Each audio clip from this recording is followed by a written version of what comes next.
Affirmation. I choose peace over pressure, presence over perfection, and freedom over fear. Greetings, friend. Lately, I've been realizing something that has completely changed the way I move through life. For years, I believed freedom was something I had to find. I thought it looked like the right job, the right relationship, financial security, a certain number on the scale, the perfect opportunity, more time, more money, or simply more certainty. I convinced myself that one day, after I had accomplished enough or escaped enough, I would finally feel free. But I've discovered something completely different. Freedom isn't waiting for me somewhere in the future. Freedom begins in the mind. Because if my thoughts are still filled with fear, if I'm constantly rushing, criticizing myself, or living as though every moment is an emergency, I'll simply recreate the same prison no matter where I go. I've started noticing how often we mistake movement for progress and being busy for productive. We rush through conversations, meals, healing, sunsets, even the very lives we've been praying for. Somewhere along the way, we begin believing that slowing down meant we were falling behind. But what if that's one of the biggest lies we've ever accepted? What if slowing down isn't quitting? What if it's finally becoming present enough to receive the life we've been too busy to notice? I've spent most of my life doing, serving, giving, teaching, working, building, and solving problems. Those things matter, but I realized something uncomfortable. Even when I wasn't working, my mind still was. I was constantly thinking about what needed to be fixed, what needed improvement, what I hadn't accomplished yet, who I hadn't helped yet, and what goal came next. My body could be perfectly still while my mind was running a marathon. I don't think that's peace. I think that's survival. The problem is that survival has a way of convincing us that peace has to be earned. But peace isn't a reward, it's a decision. Every single day we choose whether we'll rehearse fear or practice peace. Whatever we repeat becomes familiar, and whatever becomes familiar begins shaping our lives. I've also realized that for years I believed success required constant struggle. If something came easily, I assumed it probably wasn't valuable. If I wasn't exhausted, I must not be working hard enough.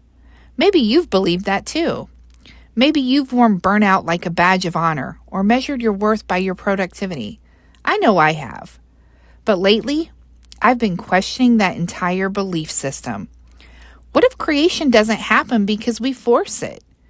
What if our greatest ideas come when we're fully present instead of constantly pushing? When I think about the moments of greatest clarity in my own life, they don't arrive while I was striving. They came while I was driving, walking, praying, laugh, taking a shower, watching a sunrise, or simply being. There's something incredibly powerful about making space. Not empty space, but sacred space. The kind of space where wisdom finally has room to speak. One of the biggest lessons I've learned is that transformation isn't about becoming someone else. It's about removing everything that isn't really you. Fear, condemnation, people-pleasing, perfectionism, the constant need to prove yourself, the belief that you're behind, the belief that you're not enough, the belief that you have to earn love. Layer by layer, those things begin falling away. And underneath all of it, you discover that peace was never missing. It was simply buried beneath everything you believed you had to be. As I reflected on my own journey, I noticed something else. Every major turning point in my life began the same way. I felt trapped. Sometimes it was by circumstances, sometimes by expectations, sometimes by my own thinking. Yet every place that felt like contraction eventually became an invitation into expansion. Every place I once felt bound became the place where I learned freedom. Freedom from fear, freedom from approval, freedom from perfection, freedom from performing, and freedom from believing my worth depended on how much I accomplished. Maybe that's what growth really is. Not adding more to ourselves, but releasing everything that no longer belongs. The beautiful thing about freedom is that once you've experienced it internally, you stop chasing it externally. You no longer need every circumstance to cooperate before you can feel peace.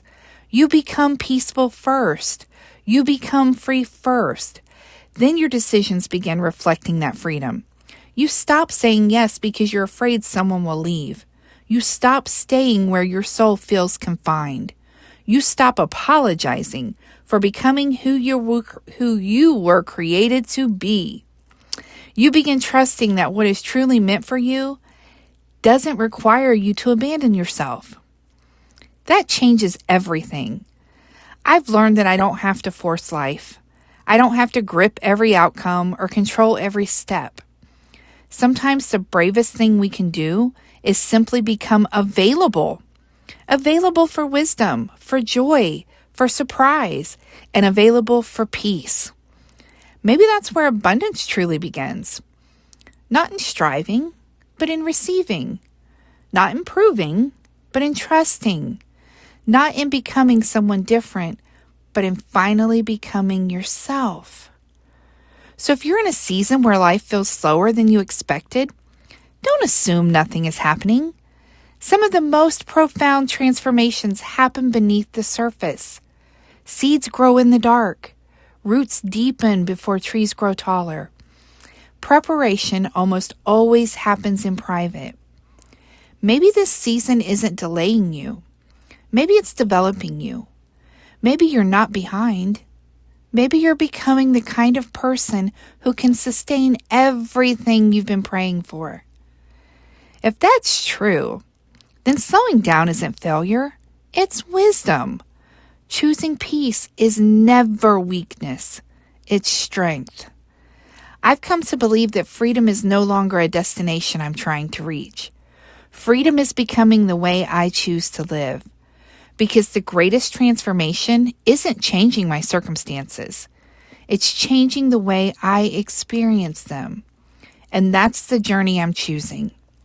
If you're walking that journey too, I am so glad you're here.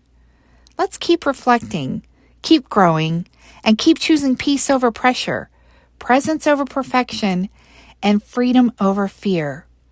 I'll see you in the next reflection.